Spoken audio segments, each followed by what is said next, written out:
Harka fuudhee dhaggeeffattootaa fi hordoftoota chaayinaal Fuwaad Shawuu jalatti argamtan nageenyi keenya bakka jirtan maratti isin bira haa ga'u jecha oduu guyyaa har'aa isiniif qabannee dhufneerra hanga dhumaatti turtiin waliin godha.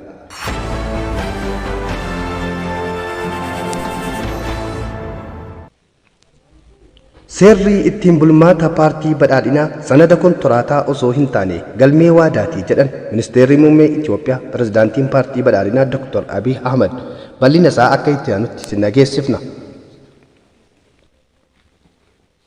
Dr. Abiy Ahmed sagantaa imaammataa fi mallattoo dorgommii paartii badhaadhinaa ifa taasisaa jiru irratti argamuun sirna ittiin bulmaata paartichaa waadaa ummataa fi paarticha gidduutti galmaa'eedha malee kontiraataa miti kan jedhan muummeen Dr. Abiy sanadicha daandii waadichaa beekame karaa ittiin raawwatamu malee barreeffama qofaa miti jedhaniiru. Kanaaf nutis ummata keenya gidduutti kan ijaarru kontiraataa osoo hin taane waadaa seenuudha jedhan muummeen Dr. Abiy Ahmed.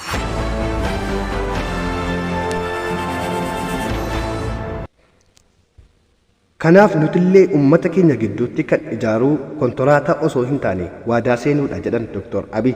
Sababni isaas kontiraatni qaamolee lamaan gidduutti kan raawwatamu yoo ta'u tokko yoo hojiirra oolchuu dhabu kaan diigamuu danda'as jedhan.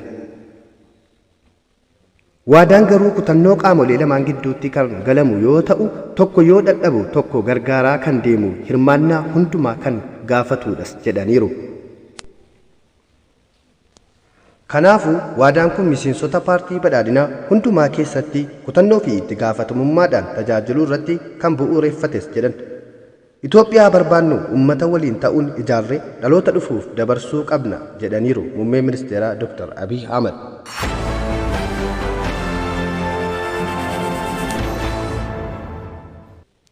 Oduu wal fakkaatuun godina Jimmaa Aanaa Dadootti leenjiin hubannoo hojjettoota mootummaatiif kennamuu irratti argama. Bal'ina isaa akka itti aanutti isin biraan geenya. Gurraandhala 8/2013 godina Jimmaa Aanaa Dadootti leenjiin hubannoo hojjettoota mootummaatiif kennamaaru. Aanichatti hojjettoonni mootummaa sektoroota hunda keessatti hojjetan guyyaa har'aa leenjii hubannoo kennamaa jiru. Guyyoottan arfan darban keessatti obbo Abdurrazaaq Muhammad ibsa kennanii jiru. Kaayyoon leenjii kanaatis tajaajiltummaa ummata cimaa ta'e kennuun hawaasni keenya karaa barbaadanuun tajaajila si'aa qaqqabummaa qabu argachuu qabus jedhan. Badhaadhinni ummataa mirkanaa'uu fi jijjiirama gama hundaan dhufee jiru kun akka lafa qabatuuf jecha itti yaadamee kan kennamaa jirus akka ta'e himamee jira.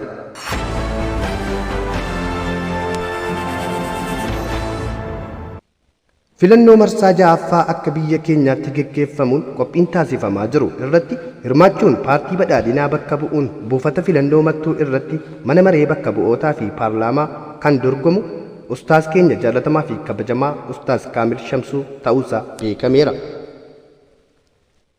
Oduu biyya alaatti dabarra. Ruwaandaan talaallii vaayirasii koronaa laachuu eegalte bal'ina isaa akka itti aanutti isin biraan geenya. Gurraandhala 8/2013 Ruwaandaan kutaa hawaasa caalmaatti saaxilamoo ta'aniif talaallii vaayirasii koronaa laachuu eegalteerti. Hojjettoota dabalatee kutaa hawaasa vaayirasichaaf saaxilamoo ta'aniif Ruwaandaan har'a talaallii laachuu eegalteetti. Ministeerri fayyaa biyyattii talaallii kana qaamolee qindeessitootaa fi talaallii vaayirasii koronaa idila addunyaatti muraasa argachuu ibsaniiru. Yeroo itti aanus talaalicha dabalatan argachuuf dhaabbilee idila addunyaatti iyyachaa akka turan ni yaadatama.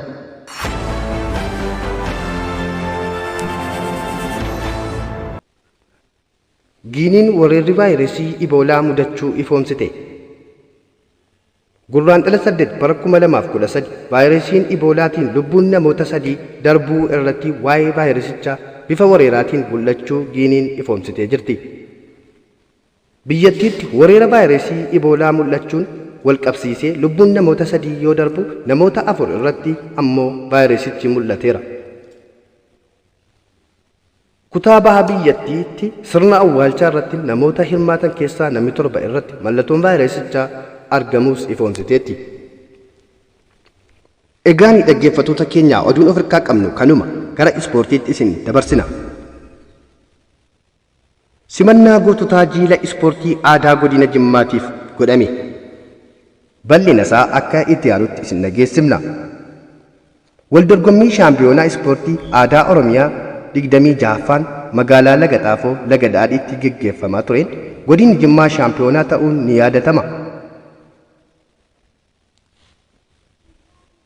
Dorgommii ispoortii aadaa 26ffaa kanaan geepha 7 fi meedaaliyaa warqii 6 akkasumas meettii 6 argachuudhaan qabxii waliigalaatti tokkoffaa ta'ee olaantummaan xumuruun ni yaadatama.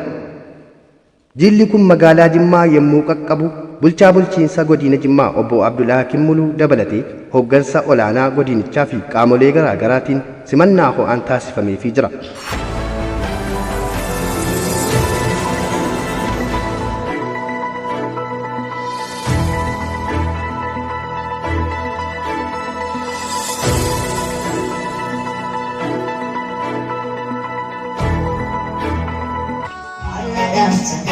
Galana Toksote, Nara, Karogaba Ufete. Tubatu, Antisimbeta, Ubatume. Akanupsete, Mata Beko, Yatonke Nate, Sisu. Yadapati Faro, Benum Bona Katama, Garo.